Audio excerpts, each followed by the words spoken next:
this computer. So, hi everyone. We're starting the what month is this? October membership meeting.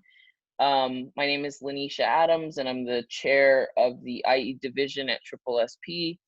This is a monthly occurrence that I'm going to continue probably until the chairship ends.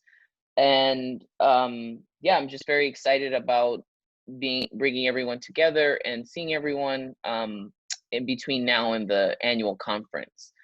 And then when you introduce yourself, if you could just popcorn it to someone else, so I'll call out Naomi. Hi, everyone. It's nice to see you this way. I haven't been to any of these meetings in large part because they're on the weekends and I keep forgetting. I'm just not doing a very good job of multitasking. But so I'm glad to be here. I had to give myself like many reminders to be here today. And I'm really grateful to Lanisha for organizing these meetings. I was the division chair a few years ago, and I don't think I would have had the wherewithal to do this, let alone do it in a pandemic when you're juggling work and childcare and depression. So good for you. You're awesome. I am a professor. I was a professor at McGill until just this summer. I left and I got tenure and then I left, which felt really bold of me. And now I don't have tenure. And I am at Trent University, which is a small liberal arts college in my hometown. And I have a Canada Research Chair there in community partnered social justice. And I'm popcorning it to Suzanne. Okay. I'm Suzanne Vaughn. I am in Phoenix, Arizona. I retired about, almost 2 years ago in January. And Paul Lucan and I, over the last 2 years, have been working on this Palgrave Handbook of Institutional Ethnography. My work with Paul has been in the area of transformation of housing in North America. And anyway, I'm glad to be retired. I like just writing and reading and working. It's a lot of fun. Okay, and I'll talk back to Colin. Hi, everyone. It's really nice to get to see you all tonight. My name is Colin Hastings. I'm a postdoctoral research fellow at Concordia University, which is in Montreal.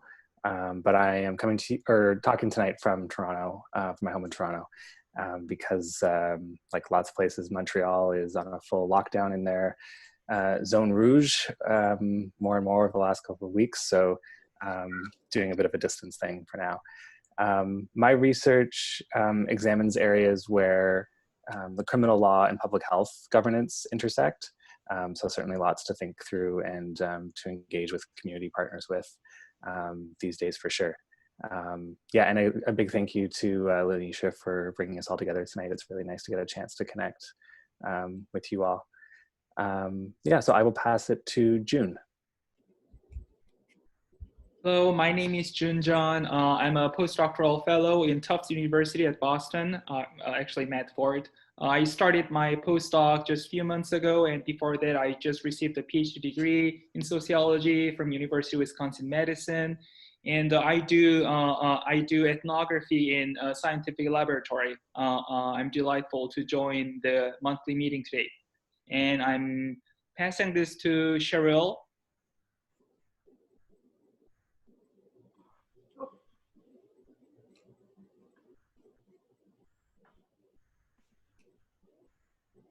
So what do I have to do? Just introduce yourself. Okay. Thanks, June. Sorry, I'm a bit of a techno boob. My name is Cheryl Zarowski. I'm an independent scholar. I live on Vancouver Island, which is the very extreme west coast of Canada. Did I say I'm an independent scholar? I am enjoying the freedom that provides. I have no institutional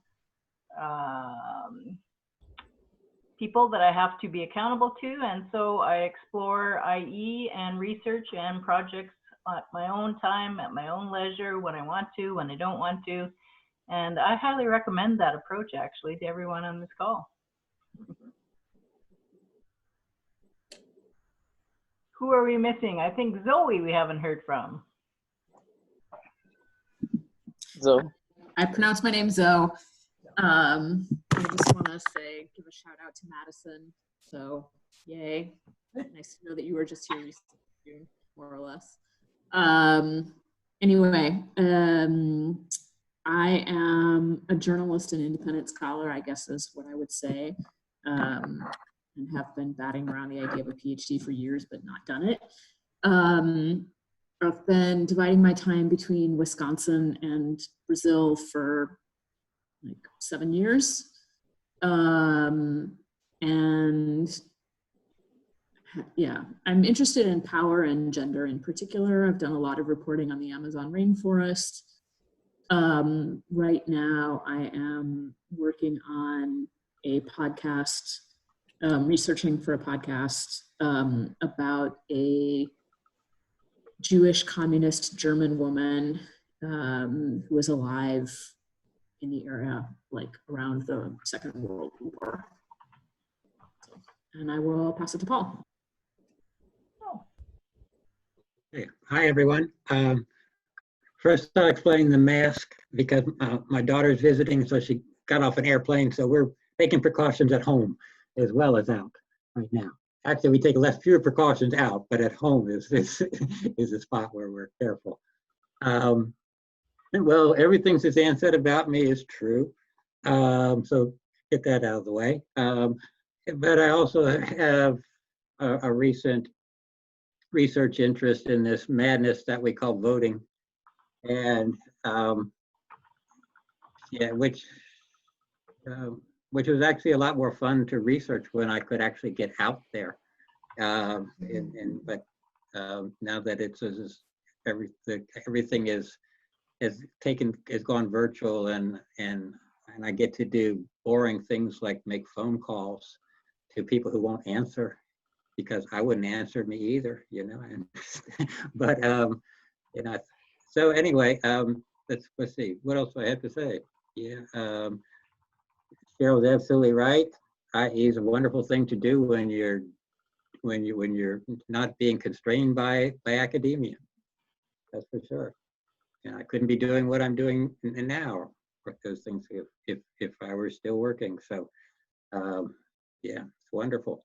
Anyway, so let's see. Katie, I don't think we got to you yet. Hello, my name is Katie Koroleski. I'm a PhD student. I'm working on the animal welfare program at the University of British Columbia out on the West Coast here in Vancouver. And I am working on my dissertation on the topic of the social organization of animal welfare, law enforcement, and sheltering here in BC. And Janet Rankin is on my committee, and she's the person I thank for teaching me about institutional ethnography initially a few years ago at a conference. So that's what I'm working on, and I'm happy to be here with you all today and learning more about this. I apologize if I ever am distracted. It's just my dog, so apologies about that. Thanks. So Helen, I don't think we have Helen yet. Helen. Yeah, I think I'm the last, might be the last person. And this is my first meeting, so, you know, easy to forget about because none of you know me, except Katie and I met on a different meeting a few weeks ago where I found out about this meeting. So I am a PhD student at the University of Ottawa in Central Canada, but right now I'm in Montreal, a little bit east of Ottawa because that's where I live. I also apologize if I get distracted because I'm a single mom and I just put my daughter to bed, so I'm not sure she's going to stay there for the duration of this call. But, and also if I'm speaking too quietly and you can't hear me, that's why, and just feel free to ask me to speak up. So my PhD is in nursing. My topic is death and dying with or without access to palliative care within the Canadian federal prison system. And my interest in that is in part through my previous work as a palliative care nurse, but in much larger part through a history that long predates my nursing career of being a prisoner justice activist. So I'm really excited about the ways that IE can be used as a tool to, for activists, essentially, looking at the strategic points of intervention for change. So yeah, I'm very excited to be here, and thank you to Lanisha for organizing this. Awesome. Welcome to the first meeting, your first meeting with us. Thank you. And Zoe as well. So I think I wanted to, we don't have a feature of a particular person that, you know, I organized ahead of time, but I wanted to just create more space for folks to discuss their research.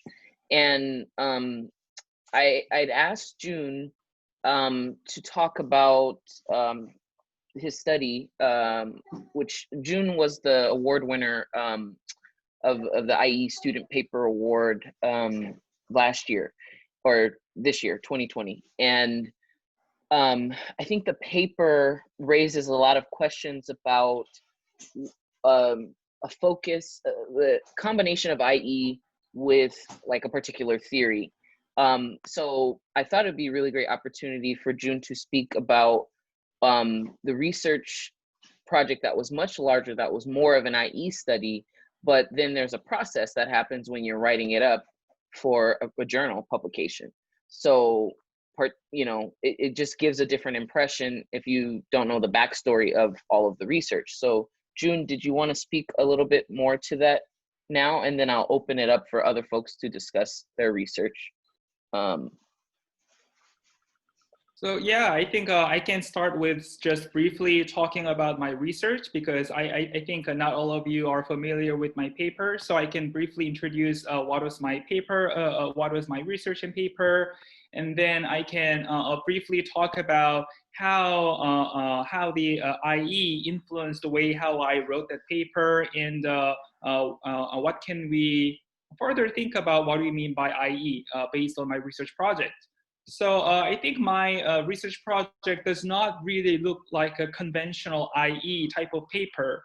So in my understanding, IE has not really emphasized, IE has not been fully embraced in the field of sociology of science and technology, as far as I know, because many sociologists who studied science and technology focused on the process of the construction of knowledge itself, right? Like social constructivism.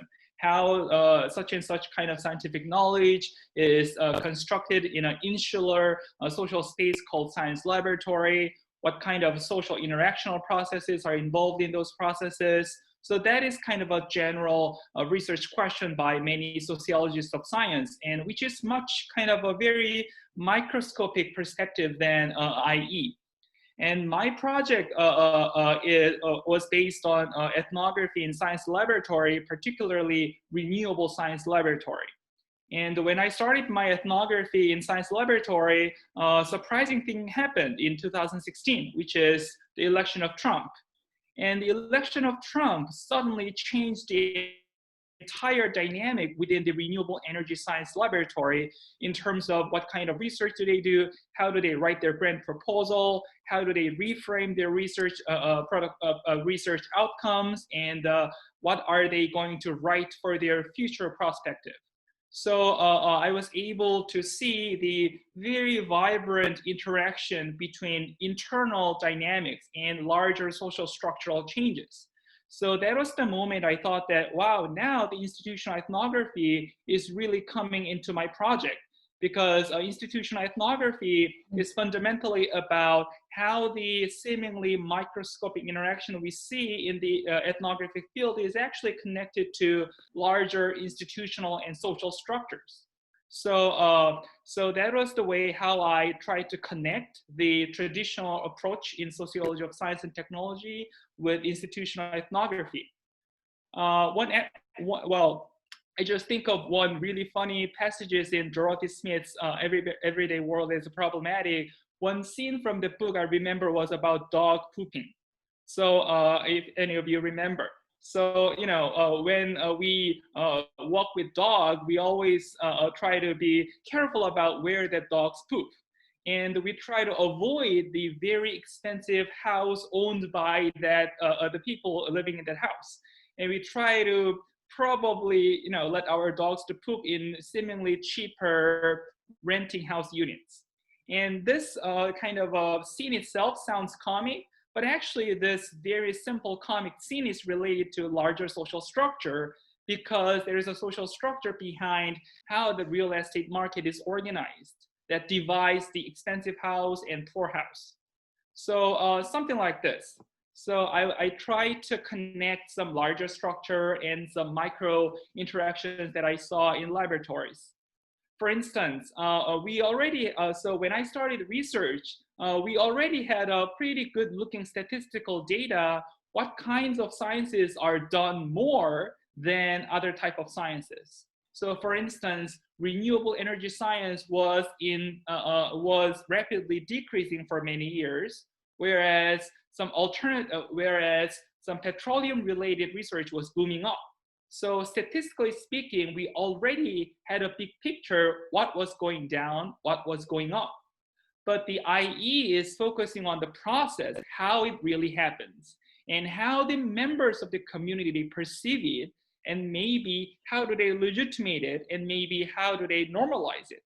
So I was able to see how scientists perceive that kind of changes in their research topic, and how do they normally follow that new trend and even praise that rapid transition from undoable, unpromising research to more promising, profitable, publishable research. So the process of normalization and legitimization was the key focus of my paper. So in that way, I would say, so first of all, I think the takeaway is that sociology of science and technology that largely has focused on some micro interaction inside of the insular social space now have to embrace more wisdom from IE. That's one takeaway. And then second takeaway is that the members of IE, maybe we can have a good chance to think about how IE can be larger than it looks like. So many people imagine that IE should focus on gender issue and race issue explicitly, because IE has a huge emphasis on intersectionally marginalized community. And I think we can imagine how that can be even larger than that. So yeah, that was my summary. Thank you. Thank you, June.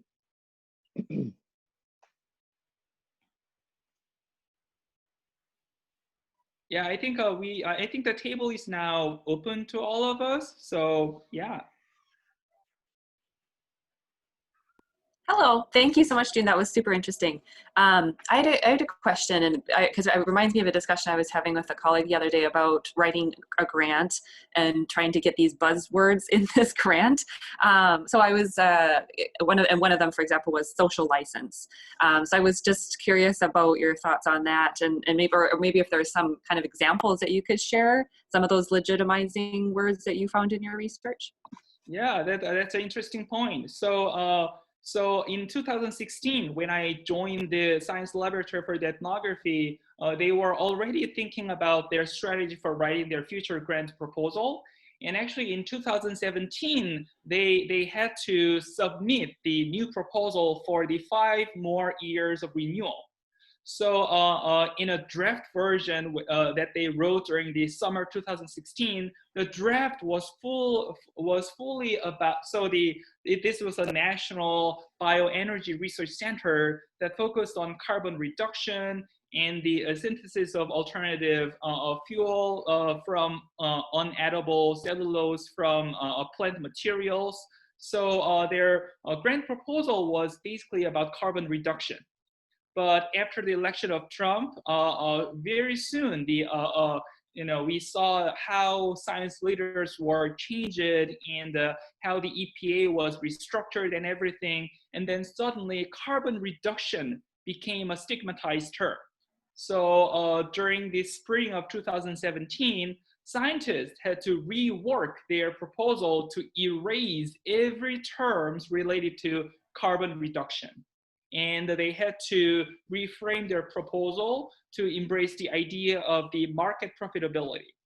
So that was the process, what happened during the grant writing procedure in 2017. And interesting thing was that, scientists were sort of, how can I say, annoyed by the fact that they had to do that. But people generally share the kind of a spirit that, yeah, this is annoying, but that's what it is. Like, if you are a professional scientist, if you don't do that, then how are you gonna maintain your laboratory, right? I mean, even if you don't like it, you should just do that. If you don't know, if you don't know how to reframe that to attract a grant, then you are not professional enough, right? So here, this revision, the revision process of the grant proposal was not a simple oppressive process that makes scientists to do what they don't want to do. It was kind of an interactional process, sort of taming scientists to willingly follow the way how the larger structural changes wants to go. So yeah, that was the dynamic I saw.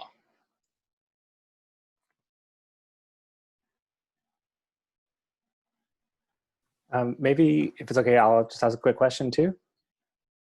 Thank you so much for that, June. That was great. I think the process you're describing is familiar probably to a lot of Canadian researchers as well.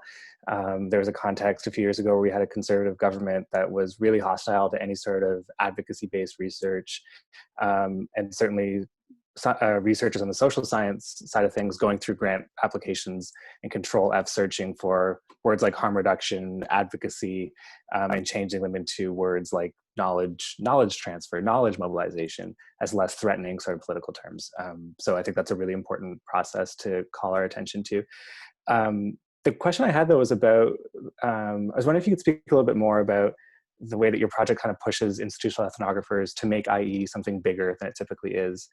I think what strikes me about your description of your work is that I think a lot of sort of maybe more narrow IEs would focus particularly on the laboratory as a space and how that sort of workspace, how the work practices in that space are organized. But what is so exciting about your work is that it's showing that these social relations also cross institutions, right? That it's not just something that's happening in the field of science, and this is also intersecting with the sphere of electoral politics, and it is so much broader, pushes us to think a lot more broadly about this concept of social relations as well. So I was just wondering if you want to speak a little bit more about how we might be pushed to think more broadly and think bigger as IE researchers.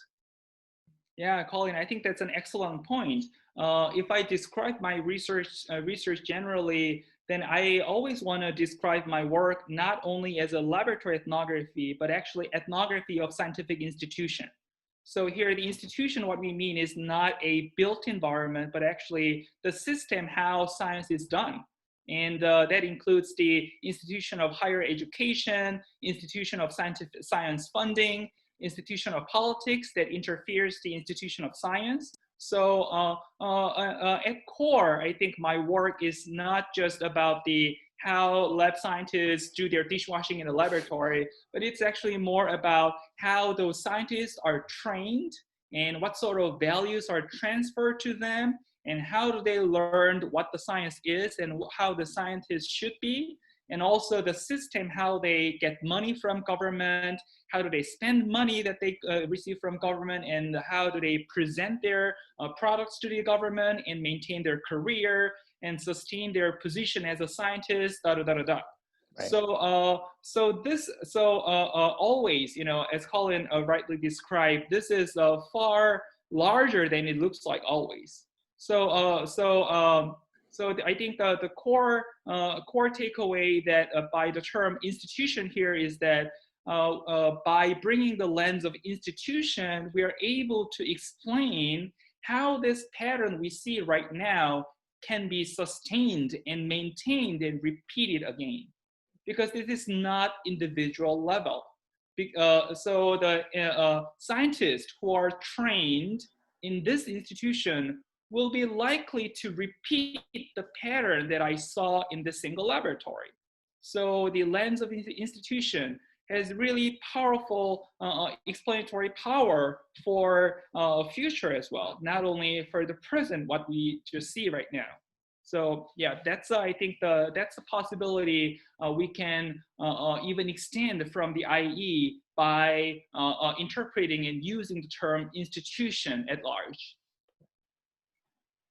I want to jump in on the conversation that you and Colin, I'm pointing at you like you can see me, are starting to have, because I think you are chipping away at something really important. And I actually don't think it's new for institutional ethnography. I think it's old. It's like where we started, which is social organization of knowledge, like how it is we come to know in the ways that we know. And there's like a piece of what you're doing that it reminds me of Bruno Latour's work, obviously.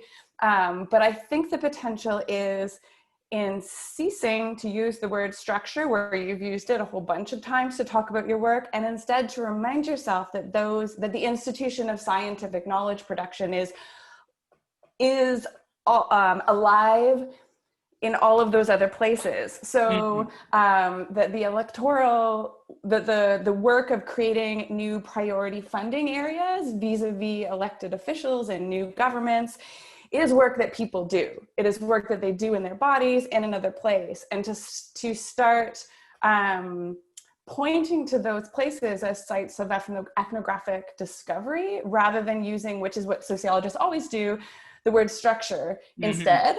And I hate when people police institutional ethnographic language, but I do think that the main thing that IE was seeking to remind us of, and this is going back to Marx, is that the economy isn't a thing, right? Like structure isn't a thing. It's in all of those places. We can find people producing the ideas and repackaging the funding opportunities.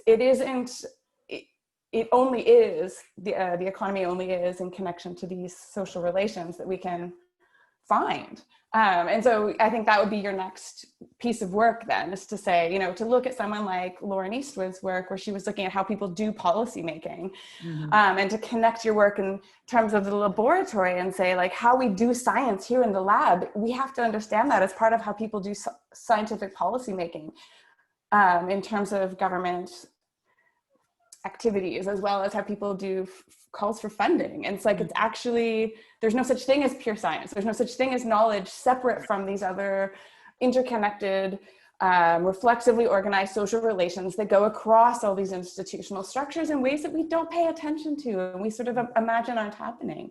And so I think that, that would be where I would love to see you move in the future of the work, to bring it more squarely in line with how institutional ethnographers are trying to open up the world for discovery and understanding and tactical organizing, as I think Helen reminded us. Yeah, I totally agree with you, and I also kind of similarly, I don't like when sociologists use the term social structure to mean just nothing, right? Sometimes everything. It's like sometimes a social structure is such a useful term to make oneself exempt from what is happening in the world, right? It's everywhere, but at the same time, it's nowhere. So, for instance, in sociology of science and technology, many people talk about social structure, but they talk about that in a way that, again, like exempt themselves from what's happening in the world. So many social structure focusing sociology of science and technology uses many historical data and statistical data and say, we see the macroscopic pattern and this is social structure. And without further asking the question how that structure is organized by people's interaction and institutional dynamics. So briefly speaking, there was some macro, some micro, but no meso connecting, right? To really give a full meaning to that term structure, which is void without further interpretation and explication. So yeah, I think the IE is wonderfully filling a gap between two extreme voids, structure and agency, right? So yeah, and also the Naomi's comments reminds me one manuscript that is now under review, and that is about institutional nurturing of scientists who are not interested in political intervention. So the question is how scientists are trained to be, how can I say, how scientists are trained to be apolitical, right? So when we talk about political issues with many natural scientists, they say, well, politics is always a dirty thing. We do science that is about truth, and we have nothing to do with politics. We just follow curiosity. We don't care who rules in a White House. We just do our science, right? So that's sort of the self-isolation or self-portrait of the truth-seeking agency that is irrelevant to the world of politics. So that particular disposition or the way of thinking about themselves is a institutionally nurtured characteristic. So in my new manuscript, I tried to capture how that sort of tendency is institutionally nurtured in science laboratories and what are possible effects of that tendency to larger social changes. Like one interesting scene from my ethnography was that one day in a city where I did my ethnography, I cannot talk about the name of the city, but because of IRB, but it is pretty obvious where it is, particularly to Zoe. But anyway, there was a 1 year that the March for Science and March for Climate Change happened in the same day. So usually they don't happen in the same day, but in 2017, March for Science happened in the morning and March for Climate Change happened from 1 p.m. So I went to March for Science with my fellow scientists, and we all wear the white coat, and we rallied together like science. I don't remember what kind of chant we yelled together, but attack on science has got to go, ho ho, things like that. So we enjoyed the March for Science, and the basic spirit of March for Science is just let us do what we want to do. Okay. And that was very obviously political action, right? But scientists thought that that was not political action. They were just saying that, well, we just said we just want to do what we want to do inside of laboratory, right? And then after the March for Science, I talked to my fellow lab scientists to join the March for Climate Change with me. And most of them refused to join the March for Climate Change with me because they thought that that is too political. So my fellow lab scientists were working in renewable energy science laboratory. And they came to the March for Science with me because they thought that is not political. But they refused to join March for Climate Change because they thought that was too political. What is there, right? So yeah, just bringing funny scene from my ethnography.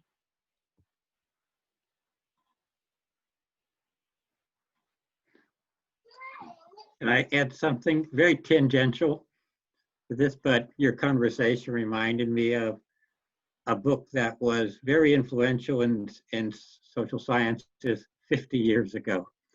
And it had the title, The Structure of Scientific Revolutions. And some of you may have heard about it.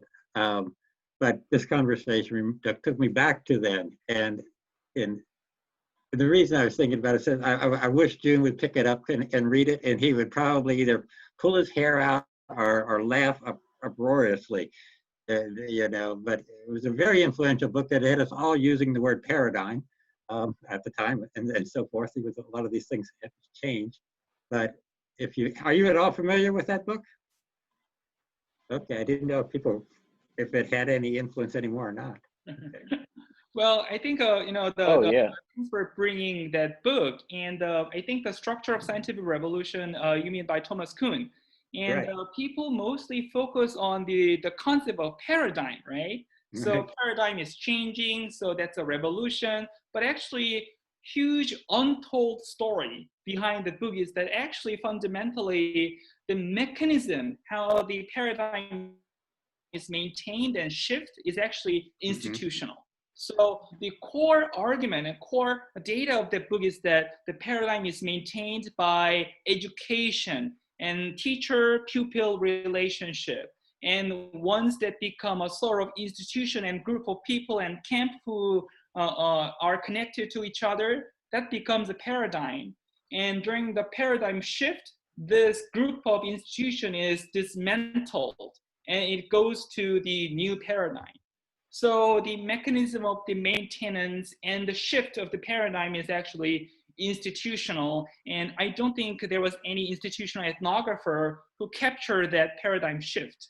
So yeah, I think that'll be a fantastic research topic for future study. Thank you, Paul. Okay.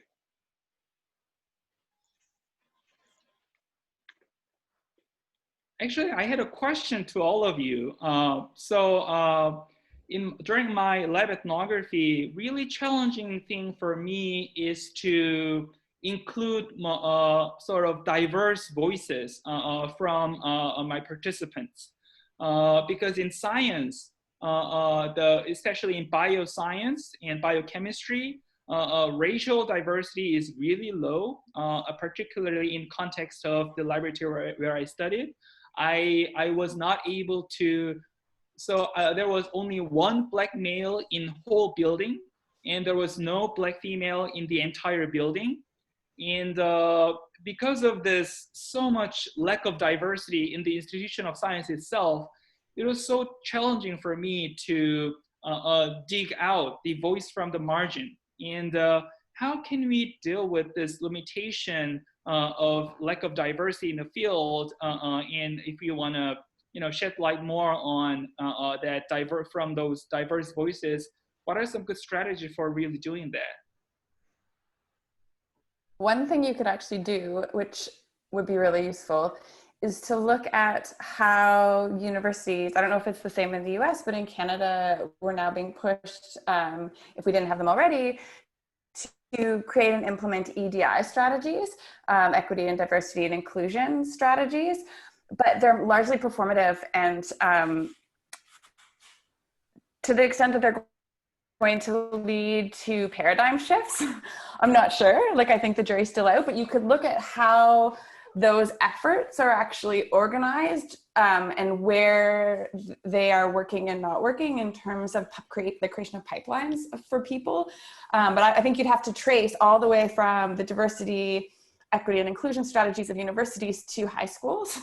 Like, you'd have to, and then maybe also within departments, like what are the ways in which particular normative relations make department not welcoming to particular people? What are the ways that look like legitimate merit processes, but actually disadvantage groups of people? In Canada, we've been studying the Canada Research Chairs Program. It's the program that funds my position, because there was, I think, a human rights claim against the Canada Research Chairs Program. It was only white men historically, and what you can see is that the process was set up and modeled for this particular group of people and then rolled out for all of us.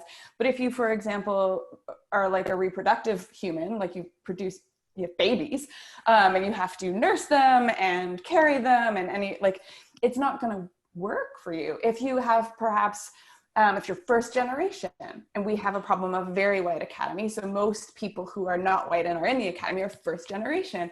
They haven't had the same kinds of mentorship opportunities. All of this is ignored in a process that was normed for a bunch of doctors, like medical people who've always had power, right? And so I think you could actually turn your institutional ethnographic lens towards these processes through which we seek to create diversity in STEM or whatever, and see what actually happens on the ground when we put those into place, see how those processes are actually organized and in what ways they are doing what they hope to do, and in what ways they're producing different kinds of outcomes at the level of people. I mean, Sarah Ahmed's work is always really instructive that way. She's not an institutional ethnographer, but she really talks a lot about how universities do diversity, like how they perform it. And she's looking at policies, and she's looking at the composition of committees. Like, there's pieces of her work that lend themselves to institutional ethnographic ways of looking, because it's like how does it happen that we're all doing diversity, but the university stays so much the same, that the lab is still all white. There's one Black guy in the whole lab, right? Like, those are interesting questions to ask from an institutional ethnographer's lens.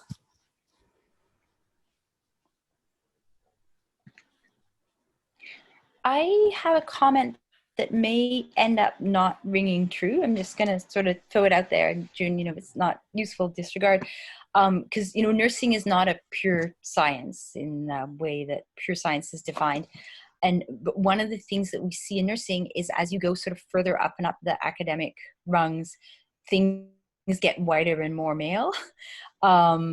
Because people, you know, don't see themselves reflected in the institution or get supported in the institution in the ways that Naomi talked about, but also because they need to kind of cash out and get a job at like a lower level of education. So, you know, nurses in hospitals are like largely women of color, and then, like I said, things get whiter and maler. So I'm curious, in a laboratory situation, if you're talking about the scientists being predominantly white or almost exclusively white where you looked, or if it's across the board, like if there's lab techs or any other kind of support staff that, you know, that do participate in the processes and the social relations that you're talking about, and what ways those people's perspectives could be looked at in your work. Because, you know, institutional ethnography, looking at the interconnections between people's work, like what are the pieces of work by racialized people that are actually shaping the process in any way, and how does or doesn't that reflect in the voices being heard in the process. Just as a total aside, you know, hearing you talk through this, I have in mind the one climate scientist who I know is actually of color as well, because he's my brother. But I think he'd be much more, he would have gone to the climate march with you. But, you know, I'm curious how those folks get sidelined as well, right? Like the people that, you know, are not as easily molded into what a scientist is quote unquote supposed to be.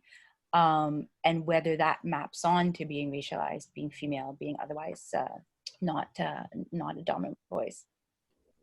Ellen, I think that was excellent comment, and that's a sort of question that I'm still having in my mind, because the laboratory I did ethnography, you know, for your information, you know, the campus is super white actually. Okay. The super white. The proportion of Black faculty or Black student is really low. Okay. I see Zoe is noting. So we already know that. I mean, I didn't say the name, but the place I did ethnography was super white.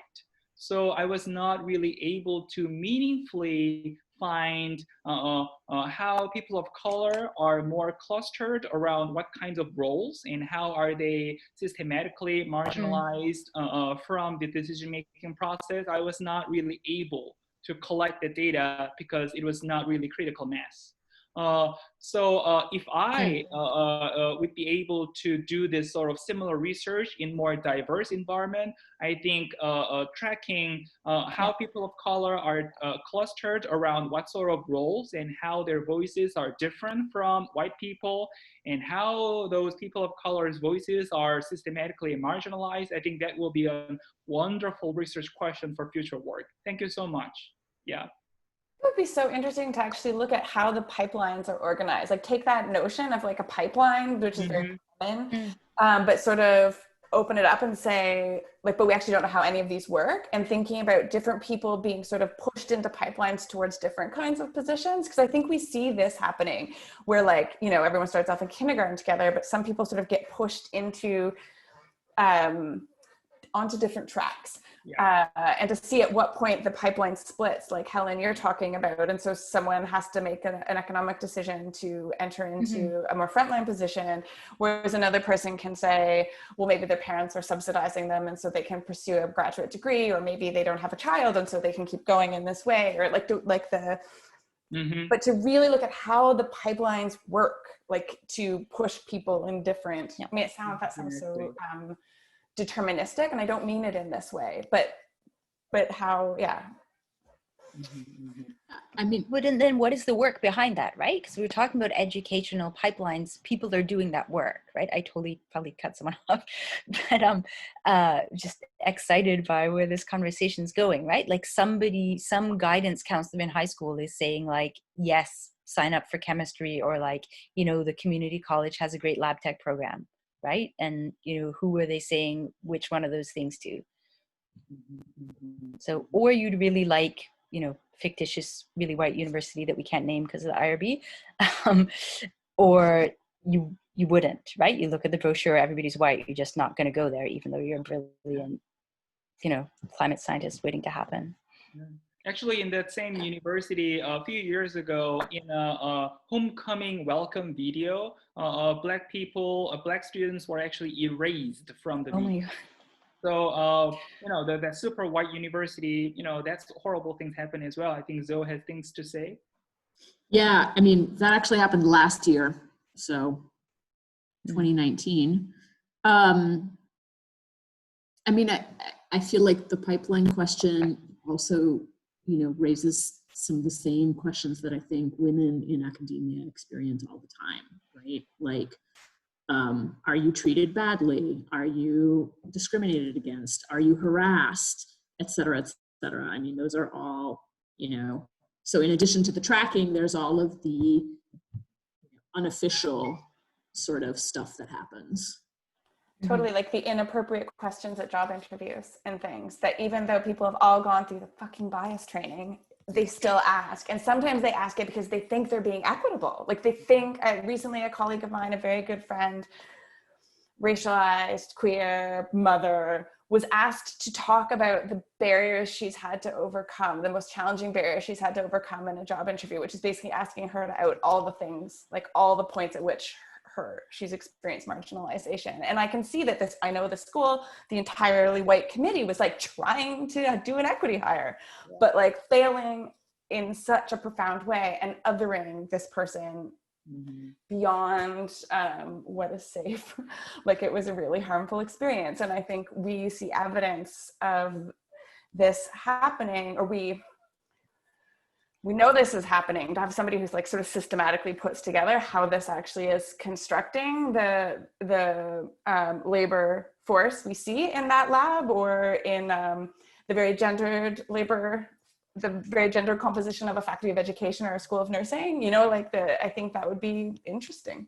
Yeah. So, well, talking about the racially biased kind of question, I can just think of my personal experience. When I did a faculty job interview last year, there was one place that asked me the question, so you're probably thinking about going back to Korea at some point, right? I mean, some people asked me that question really, and I was like, please, no, don't do this, right? But I couldn't really say that. Anyway, I'm grateful that I didn't get the job anyway. So yeah, gender bias in laboratory. So compared to the racial asymmetricity, I think in terms of gender in biology and biochemistry, the portion of female scientists were significantly a lot better than racial composition. And still, it doesn't mean that women scientists, female scientists are treated well in science laboratory. One example was the scientist named Joyce. She is highly experienced postdoc in the laboratory, and she has a very long life history that has a lot of things to talk about. And just one thing is that she is a head of the laboratory. She was the most senior in the laboratory, and all other lab members call her lab mom. And the lab mom means she takes care of most of the maintenance related things like cleaning days and the lab apparatus like buying and disposing, things like that. So people call her lab mom was so striking, but lab members thought that that was just cute. So I was, come on, right? Yeah, and I mean, I was using gender because, you know, I think about that a lot, but you know, I think people of color, queer people, et cetera, also experience different forms of harassment, et cetera, et cetera. I mean, like the example Naomi gave, right? So.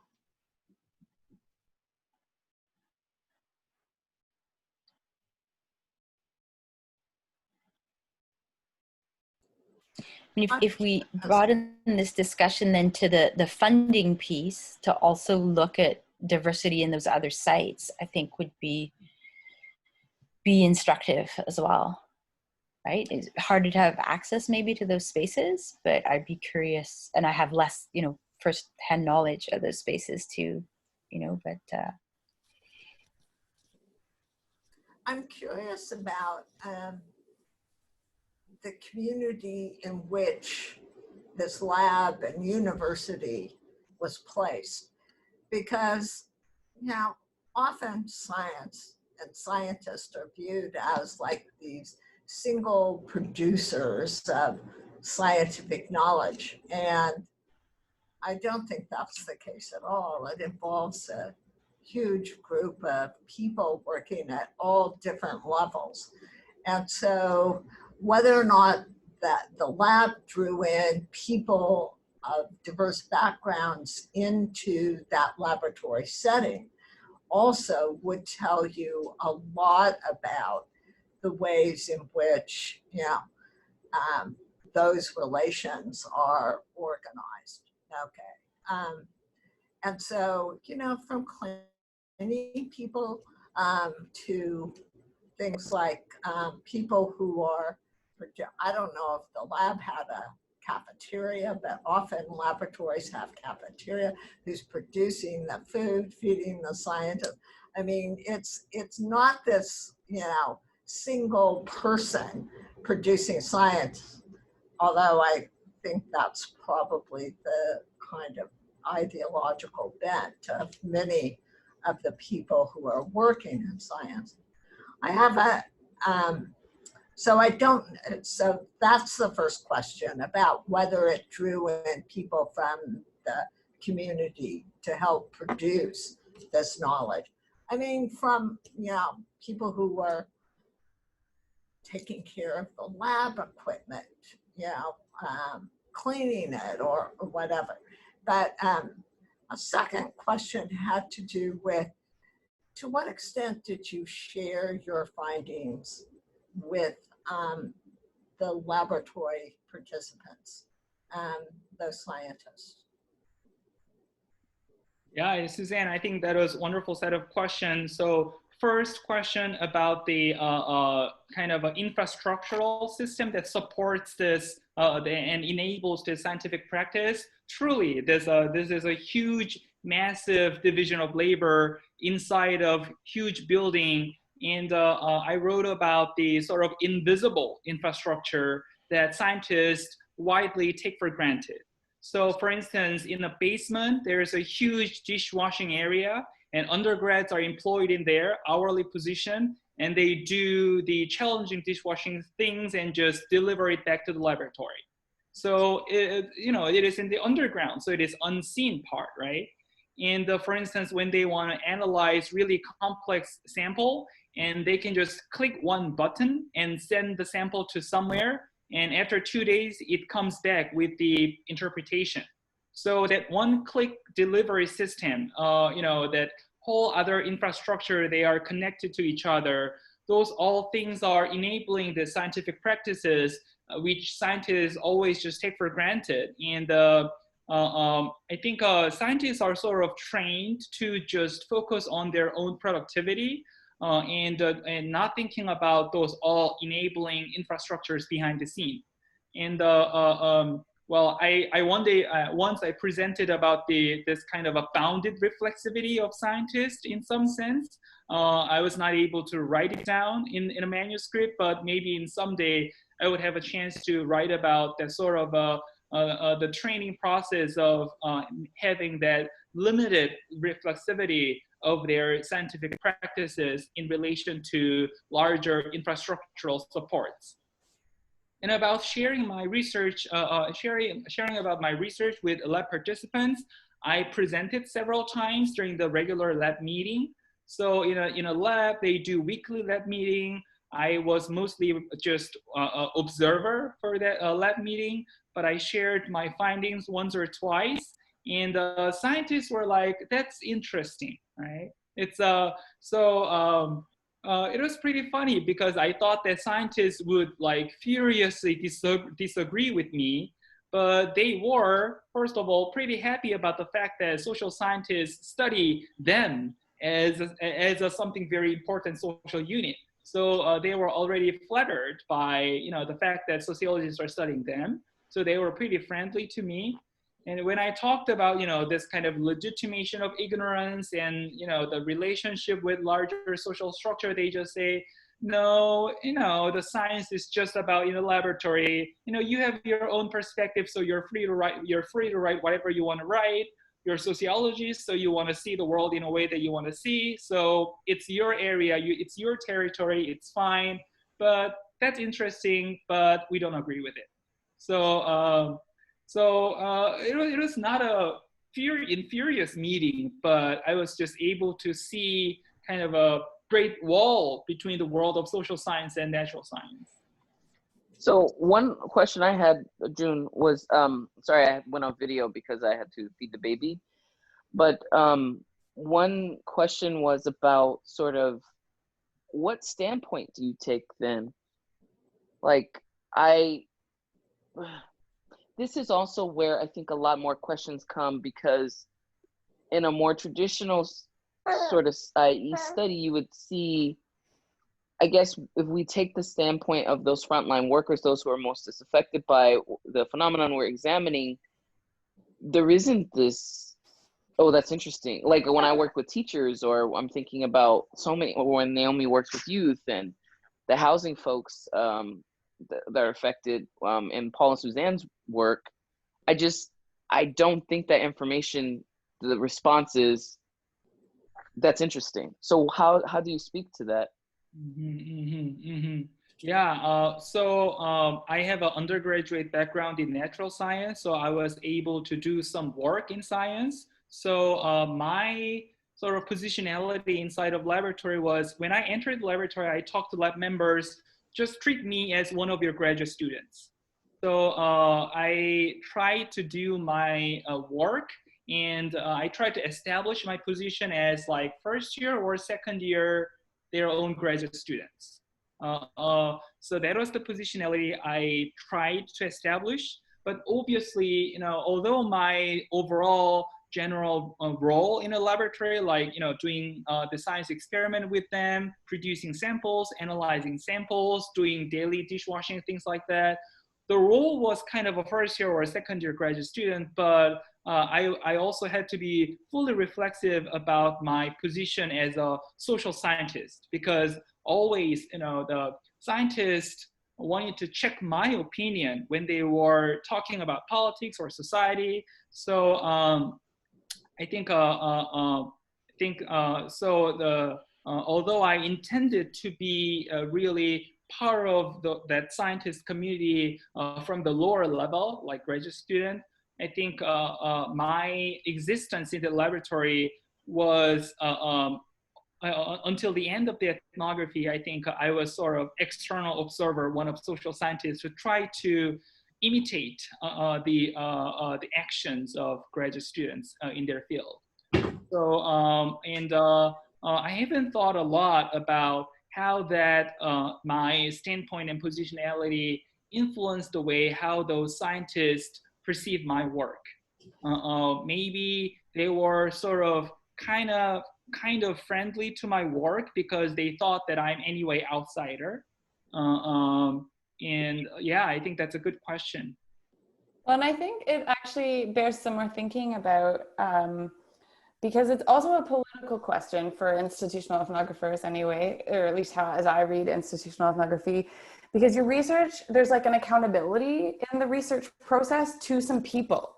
Mm-hmm. So for me, my accountability is to young people who've been systematically pushed out of whatever system we're looking at. The people I'm trying to change, the people I want to listen to, are not young people. Like they know. I'm trying to change usually principals, teachers, policymakers, housing providers, like it's at that end I'm seeking to get people to listen and do something differently. But then the people who I'm accountable to are these young people. Mm-hmm. So and that is like an ethical and political and pragmatic disposition that I think is pretty important to institutional ethnography. So I think it's something to think about, like who like, in Helen's research, there's this focus on identifying strategic points of intervention in terms of how people die in prisons, right? Like that's, so your accountability, I presume, Helen, is to the people who are dying in prisons, and the people you're trying to change, or the processes you're trying to change, are the ways prisons currently handle that. And so I'd be interested in hearing you reflect on that, June, in terms of your own work. Like, to whom am I accountable to, and what am I trying to shift? Mm-hmm. Yeah, that's wonderful insight. And in my study, I think I haven't had a kind of a tight relationship with the group, that I'm accountable for, I think. Because if I ask the question, to whom am I accountable for, then it will be the group of people who are more interested in developing carbon reduction technology and renewable energy technology, and group of people who care about climate change. And I haven't had a very deep relationship with those community activists in the city area. So yeah, so it's also about the kind of shifting my ethnography from inside a laboratory to the interface between the lab and science and toward the larger society. So I think that's a wonderful suggestion that I would take an advantage in my future research. Thank you. Yeah, I had a recent question. Someone asked me about the difference between IE and participatory action research. And this is kind of making me remember that kind of, I think that IE is not that, but there are some overlaps in that. Once you take the standpoint of a particular group of folks, it kind of just, I think it lessens this. June, when you were speaking, I was just thinking about a traditional ethnographer going to observe and see, and then you kind of are making sense of it as a researcher. But you straddle a couple of different positionalities you mentioned because you have a science background and whatnot.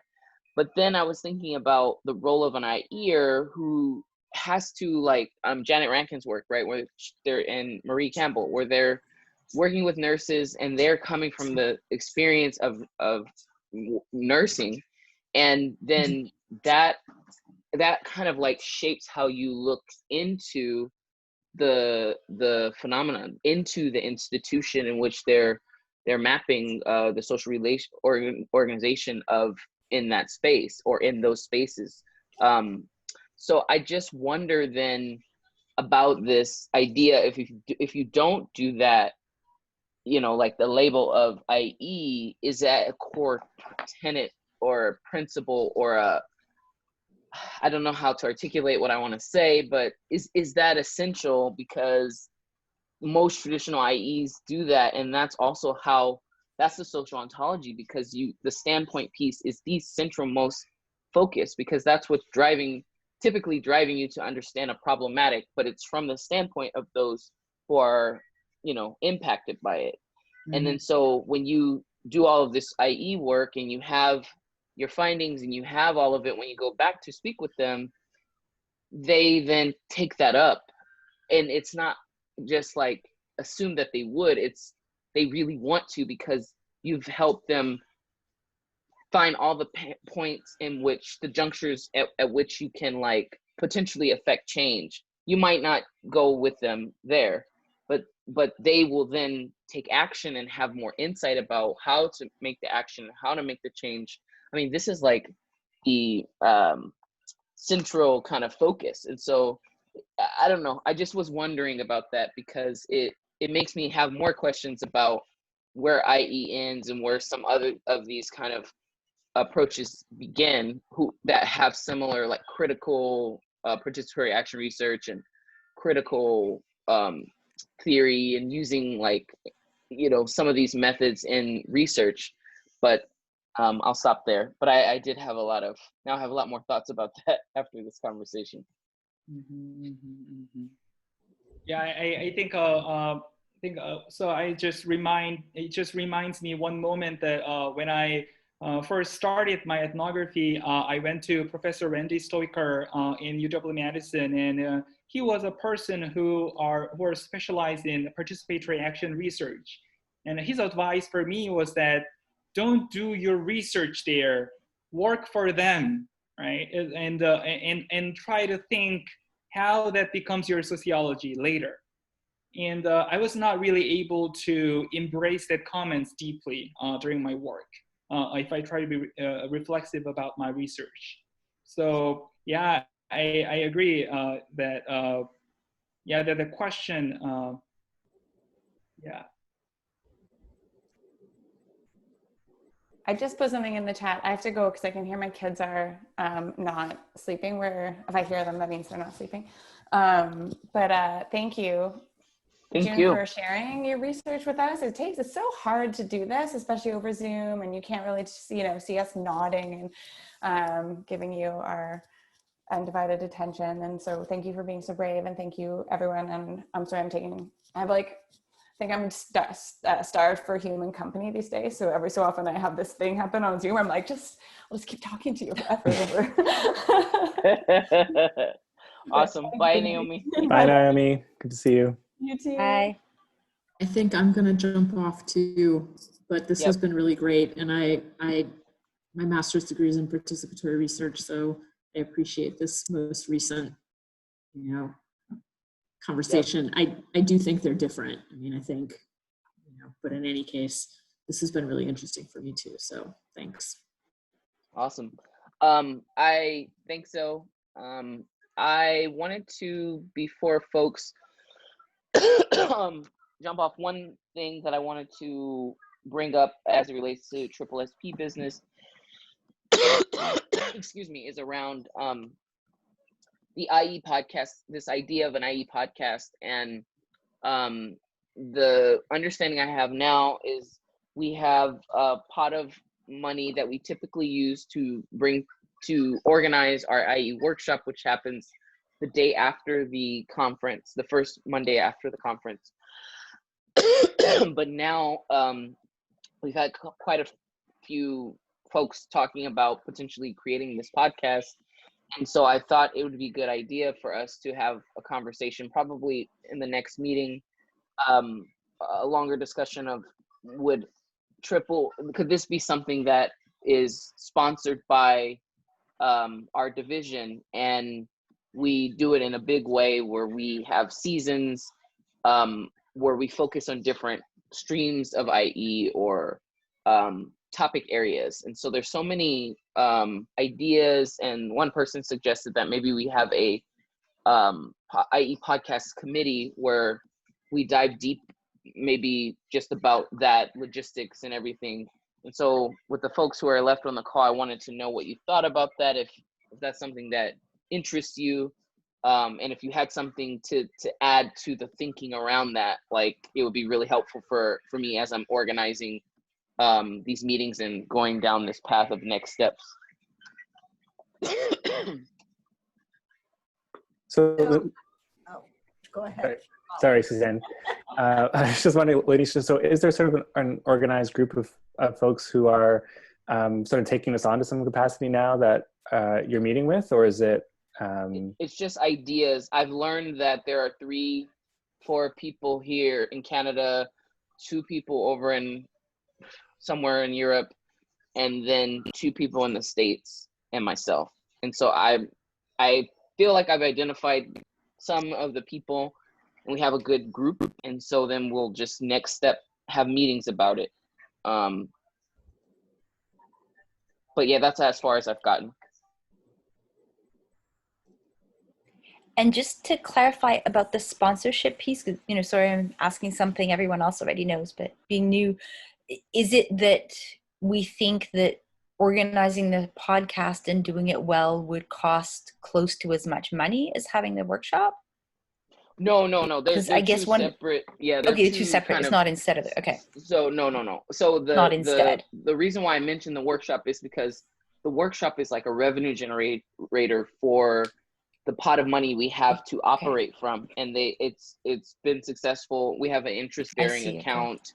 Okay. This is like the SSSP business piece where there's a pot of money, and then we decide what we want to do with it. SSSP as a larger organization doesn't have a say. It's IE as a division with its membership, you know, we would have a process for how we decide how we're going to spend the monies. And traditionally, the monies are spent for the workshop, flying people there, paying for speakers, if we have to have that. And then, you know, I don't think it's been used for much of anything else outside of that.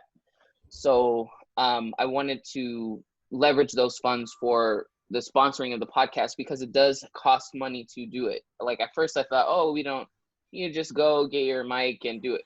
But the more people that I talk to who do podcasts and if you want a quality thing that people listen to, you need to spend some money. So I'm working out a budget to then, you know, bring back to discuss with folks, because we don't want it to incur a lot of costs to wipe out our account. So I'm, you know, just going down that path. But I only mentioned the workshop because of that piece of information about the history, if that makes sense. Yeah, thanks for clarifying that. Mm-hmm. So how would, I mean, you know, I know it's you're saying it's in the early stages of pursuing this, but how is it going to be attached? And that's what, I mean, what I'm thinking, is it attached to SSSP? Is it attached to, you know, I mean, I know on the website, although the various newsletters are archived, they're correct. I may be wrong on that. I know it's true of ISA. Mm-hmm. But, you know, I'm curious about what the purpose is of such a podcast. Okay. And how it would be attached then to, you know, organizationally or what? It's unclear to me.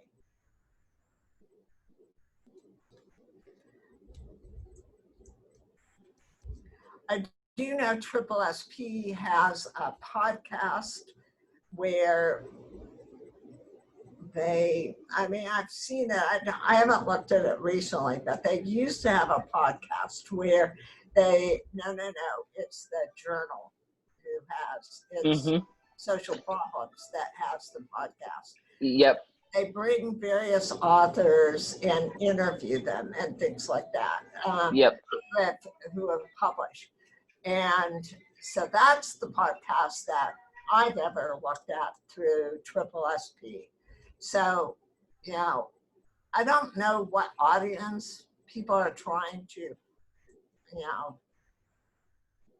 It's more, the demand is very high, but I think you raise an interesting point about the purpose, because I think when I had the idea, and I thought I was the only one who had the idea, and learned quickly that I wasn't the only one, it was from the stance of the research should come to life.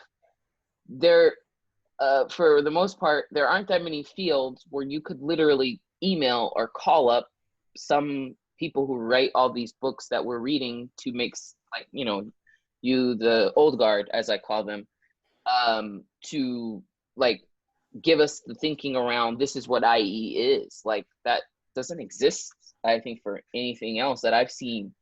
So I was like, wow, it'd be really cool to have like, you know, the collaborations that you and Paul have, or the kind of things that Janet and Marie do, or even Dorothy reading all the IEers and being like, I really love Lauren's work. I mean, like, having that come to life, like as people and on audio, that would live in perpetuity. And also it would just make everything come to life in a way that is kind of personal, but also intellectually get you thinking in a different way. Most people use podcasts when they can't sit there and read. You know, my life is very complicated with all the demands that I have, and so I listen to a lot of podcasts because it's audio. I can put it on Alexa, I can put it on my phone, and I still want to be actively using my brain. So I'm hungry for this kind of intellectually stimulating kind of podcast, not just always music or something like this, or even a book. Like that doesn't always do it for me. So I think there is more to it, because like I was talking to someone in the UK, and they mentioned that we were talking about how we came to meet, and we met at SSSP, and then we were talking on the phone, and then I was asking her, well, how did you come to IE? And I was reminded of everyone's story of IE is a thing. It's totally different, but there might be some things that are uniquely similar across all of them. And so that could be a season. Like you take 30 people, you know, like, how did you, I mean, you know, it's like that kind of curiosity thing. And I wish Zoe was still here because she's a journalist. And it's just this, you know, curiosity about who are the researchers? What are they reading? What are they thinking about? Who are they interacting with? And then how does that then, you know, build our community of IEers throughout the world, right? Now that we have this really huge network. So those are my immediate responses, but I don't think I have the answer, Suzanne, because we still need to meet and maybe flesh this out more, right? Where does it live? Who owns it? Is there really a need for sponsorship? Maybe it should be attached to a university. Maybe it should be, I mean, there's so many possibilities. And I'll stop there. I think it would be great if we could devote like maybe the bulk of the November meeting to sort of fleshing out what this could look like, because you know, it's clear that there's so many different aspects of this to speak through and to hear about. So if we could maybe like in lieu of having someone present their work next month, we could just sort of devote the hour and a half to speaking with the podcast. Got you. I think we could do pieces of that, but I feel like there's one scholar who's new to our community, and she just wrote a book about IE and writing. Her name is Michelle LaFrance, and so she's gonna. I know that one. A lot of people are gonna be coming to that query about that, but right. I do think as a topic, until we can have a more devoted meeting, I feel like this is, you know, a really hot topic. But that's why I was like, maybe we should just have a subcommittee, because maybe there are some people who aren't going to listen to the podcast, or, you know, we still are so early in the idea development of it. But yeah, thank you for that suggestion.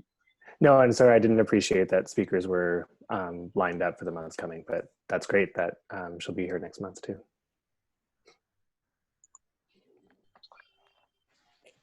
Lanisha, I'm sort of like holding myself back from saying, oh, I'll be on the subgroup, because I absolutely do not have the capacity to take on another piece of work and follow through. But I wonder if you could talk more about what you had in mind of like what the task is of this subgroup, if there's like a way that people could plug in, or that we could divide the work that doesn't involve, you know, 2 or 3 people, yeah, like taking on the bulk of it. Like I don't know what all the yeah. steps are getting us from here to actually having a podcast, and maybe we don't know that. Maybe that's one of the steps. Yeah, I think this is an interesting point, because I feel like right now we're still in such brainstorm phase, and then we have to decide, like, a huge part of it is how we do it. I think I mapped out all the steps to go, like if we were to take action to just set it up, we need a logo, we need the, you know, like the more mundane tasks. Mm-hmm. But the pieces that we don't have are, what would the season look like, and then who would be the host for those particular seasons. Like I'm not envisioning myself as the host. You know, who would be the guests on the podcast? How do we communicate this, what happens from it to the larger community? Maybe there's a separate kind of email list. But the reason why it's great if it's institutionalized with SSSP is because we already have a lot of those structural things, and this would be a membership benefit. Maybe you're featured on the podcast, maybe you're, you know, so that's kind of the way I was thinking. Like, look, it's something that we do that's unique, that no other research association does. I mean, even SSSP, I presented this as an idea at the board meeting with all the other divisions, and the president mentioned that book review thing that they do, but it's not a podcast, it's on YouTube online, and you can go look it up, and hear these authors talking, but you have to still use a computer or this app. Whereas like with a podcast, you can just listen and like you can use all your stuff. You don't have to be tied down anywhere to it. So they were like really curious, because then I was like, well, maybe some of the other divisions could be a whole season where each episode is about how IE intersects with other divisions, which we do. I mean, there are 23 of them. And so it just could really blossom out. And then I had a lot of people interested. And then I even recruited some of the other division chairs to join IE. So that helps with my goal to increase the membership numbers. So it was great. It was like, well, yeah, so it seems attractive as an idea, but I don't really know all the details yet because we have to meet with the people and see. Okay. But this subcommittee that you're trying to put together, it sounds like some of the details are already worked out, but so these are just ideas. Sounds like nothing's been committed. Yeah. Yeah, nothing's been committed. Okay. We're still in idea phase. Okay. Because I guess what I don't hear in there, and then maybe this is the part that would cost us money, is are we getting someone else to do like sound editing and like having a good microphone and those types of pieces, or are we hoping to have that in-house? Yeah, that part I don't know. Would we? Okay. I don't know. I mean, I've looked at prices of how we would do it and all of this, but someone just wrote to me 5 minutes before this meeting and said that part of their dissertation is going to be a podcast, and they have a huge experience, and they joined SSSP and they want to go on this subcommittee. So maybe in our network we have a lot of people who are like, hey, it's not that complicated. You need this mic, you need this. I know how to upload into all the platforms, and we could just go, Right. But it's still time and it's still effort, and it's still going to come at cost somehow.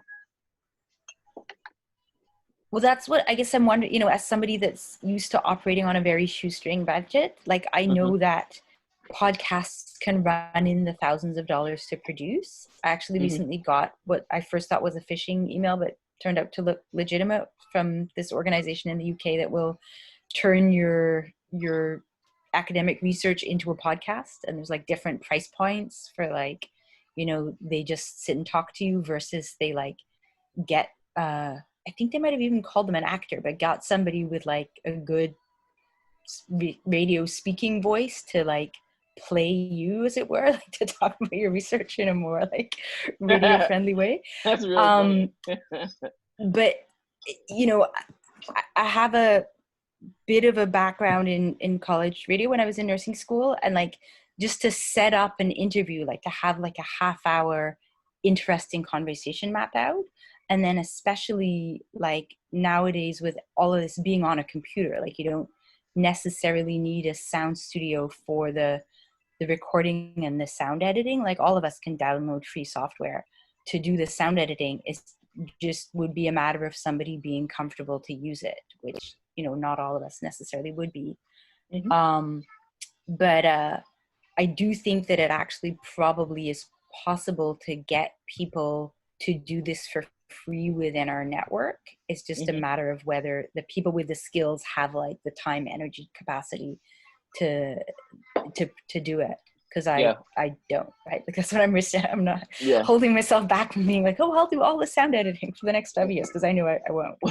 Word. And I also want to say that we kind of have a practice of moving away from that, right? So for example, the IE newsletter. Okay. A lot goes into it, and we pay a stipend for that work. It's not very much, but we have a line item in the budget. And so that's to honor at least a little bit of the labor that goes into it. I mean, the work of the chair is unpaid, and that's honor that labor, part of but it's important because, and that's why I mentioned the budget, and even going down this whole rabbit hole of ideas, because even if we were to get like, you have intro and outro music that has a cost. And then, it's just like little things that might add up. And even if we paid somebody a stipend, like maybe we pay you a stipend to help us with the, like when you organize a conversation, you need to do show notes. You need to have it needs to be structured. And if you don't know how to do that, it's a skill that someone, any one of us that don't know would have to learn, whereas someone who's like a journalist or a radio background, you already have it. So it's that kind of thing. Like on the subcommittee, we flesh that out more. You know, we go into all the details of it because there's so many perspectives, and I want to hear from what people think, you know, to build it out from the ground up. Okay. So I know we only have a couple minutes left. I didn't really have very many things about the IE network to mention, except for one. In Barcelona next year, there's going to be a conference, and there's an IE research stream for the first time. Now, I wrote this down, ESA, but I can't remember what the acronym is at this moment, but I'll figure it out in the notes and send that. And it's in Barcelona, Spain, and it's the first time that they've had like an IE research stream at this conference. And so they're really excited about it on the European Facebook group. And I can find more details about the dates. I think it's the end of August next year.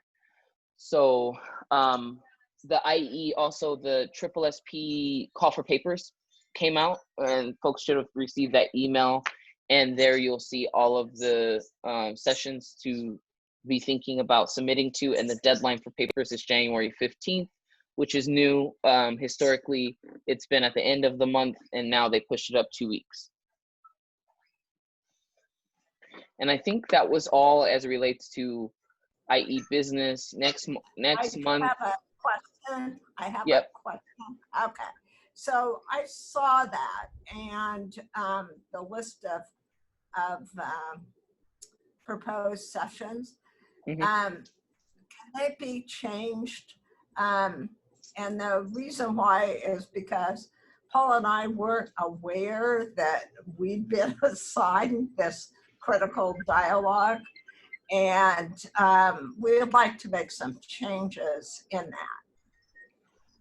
Yeah, email me, because I think at the annual meeting, I was under the impression that that was the idea. When I sent out the minutes with all these details, I didn't hear anything back. But I think it can be, but it's more involved because, yeah. You've already submitted it? Is that what you're saying? Yeah, when you see the call for papers, it's official. It means that it's already submitted. And I sent out the notes, and I sent out the details, and those notes are, this is what we talked about. This is what I have to do to talk to the other people, and then submit it to SSSP, and so on and so forth. But I think it can be changed because they haven't obviously received any papers for it. It's just, yeah, I have to do a little bit of emailing with a couple of people with the front office to make these changes, because then they want to know, what do you want to change? Is it going to change the category? Is it the title? So let's just talk offline about that. Yeah, I don't want to take up the time, so Paul and I will email you. Awesome. And then, oh, I see. Paper session versus a critical dialogue. Cheryl's posting something in here. Mommy. Okay. Hi, baby. All right. So, thank you, baby. All right. So. I don't need to take up your time here, Lanisha. I can email you about it. Okay, awesome. Yeah, I don't. Yeah, just email me about changes that you want to make, and then I have to see if that's possible, because they're restrictive about the number of types of sessions we can have. And so. Yeah, we'll touch base about those things offline. And then I think that was my last sort of point. Were there any other announcements or things happening in the IE network that we should be aware of, that you all know about? Helen, you mentioned being at another meeting, but I was curious as to what that was. Or someone mentioned. It's Janet Rankin and Lisa McCoy's group based out of Calgary. They've got sort of an IE, I don't know if it has an official name, but it's basically like Janet and Liza and some of their students, and then there's other random people that have heard about it and joined, especially like since it's now online, right? So you don't have to be in Calgary. So I'd reached out to Janet just because I don't have an institutional ethnographer on my committee, so I just reached out to some, and like asked to talk to them, and she invited me to that group.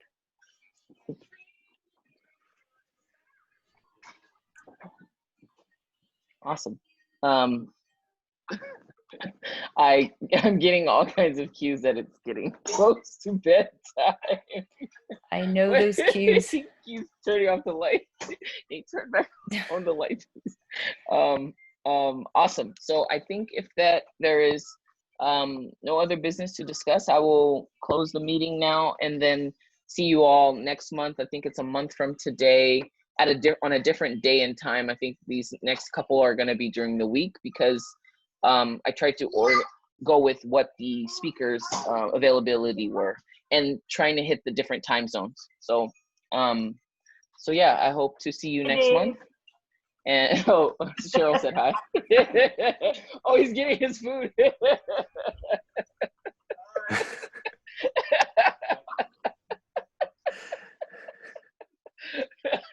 The joys of Zoom.